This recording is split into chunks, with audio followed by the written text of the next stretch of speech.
Hey guys, welcome back to my channel. So I'm going to show you what I cook for Thanksgiving. I pretty much make the same thing every Thanksgiving because throughout the year we really don't eat like this. I mean, I do make collard greens, cabbage like that here and there, but like the dressing and the ham and the baked mac and cheese and all that stuff, we don't eat like that throughout the year. Well, let me take that back. Easter, we do that Easter too. Christmas sometimes. Sometimes we do try to switch it up, do something different on Christmas, since, you know, like we did that for Thanksgiving. So here I'm cutting up my collard greens. My daughter, she's picking them. She's handing them to me. I'm cutting them up, putting them in my sink. My sink, you know, is already washed and cleaned. And I try to wash them between 6 to 8 times, depending on if they're like really, really dirty. I also look at my water to see how green it is. You know, once it starts getting pretty clear, then I go on and take them out and start to cook.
Alright guys, so I'm about to get started on my dressing. So as you can see, I use the Martha White cornmeal mix.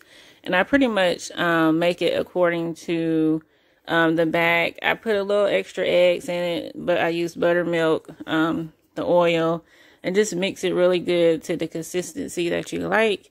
And then after that, you put it in a pan, and then you put it in the oven, let it bake. And while that's baking, I'm going to start cutting up my onions, my bell pepper, and everything to go inside of my dressing.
Alright guys, so this is my ham. I'm just going to put the sauce on it and put it back in the oven for a few more minutes.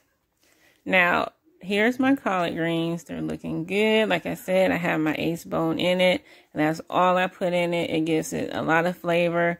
Well, that's not all I put in it. I put those pepperoncini peppers in it. The ones that come in a jar. Let me show them to you. That's it right there. Put those in it just to give it a little bit of kick. So with my ham this year, I put it in the oven. Look at that thing. Juicy. Looks so good. But I usually put it in my slow cooker, but I did not get everything for it this time.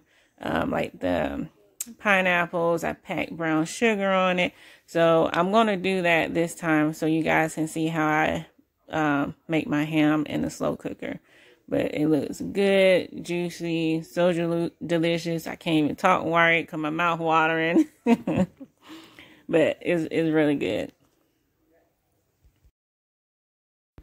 Alright guys, so next I'm going to start to saute my vegetables for my dressing. I have a stick of butter. You know, Thanksgiving, holidays, you know, you gotta add that extra flavor in there.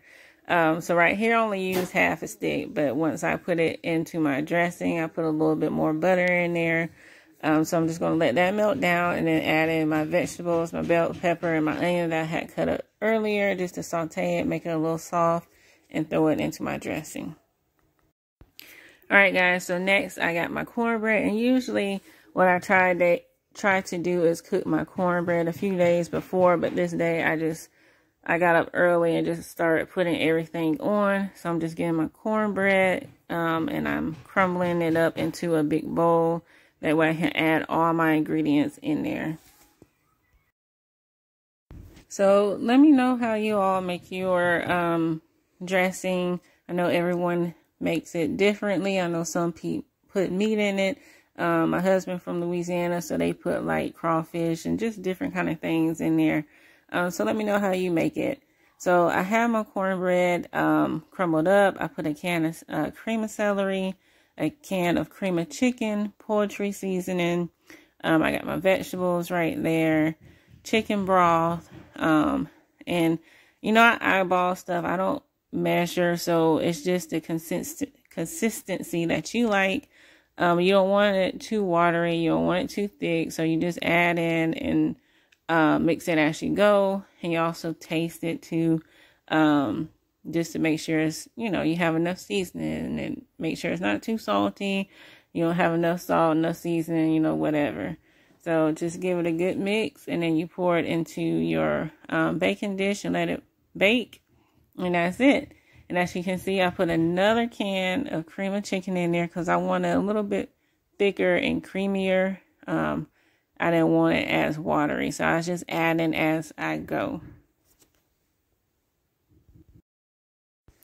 Alright, so now I'm going to pour it into my baking dish, and I pour a little here and there, spread it out because I don't want it too thick.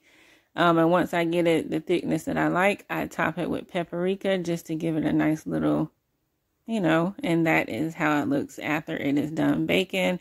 Nice and golden and good. Top it with some gravy, and that's it. So next up, I'm going to do my candy yams. I have 7 sweet potatoes that I'm going to cut up. I usually do my sweet potato souffle, but I did not do it this Thanksgiving. But I probably will the next time.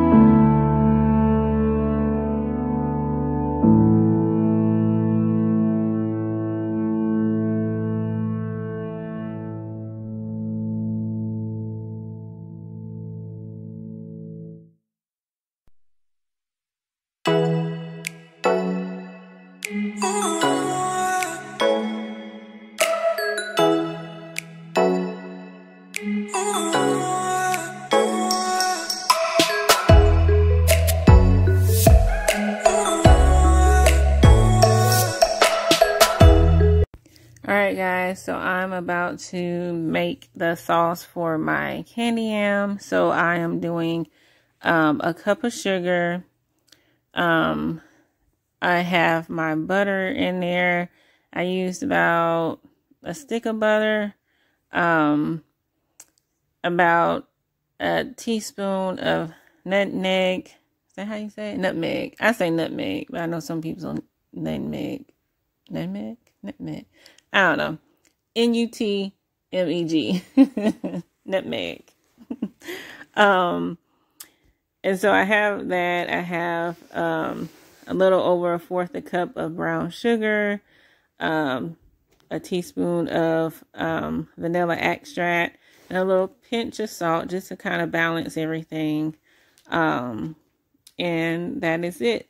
Usually I will put like a lemon in it just to kind of give it a little extra kick, a little twang. But I don't think I did it this time. All right, and just stir it really good. Add it in. Mix your sweet potatoes, together with the sauce. Cook it, and you let it cook until it gets to the softness that you like. I don't like mine too hard, not too soft or mushy, but I like for the sauce to thicken up.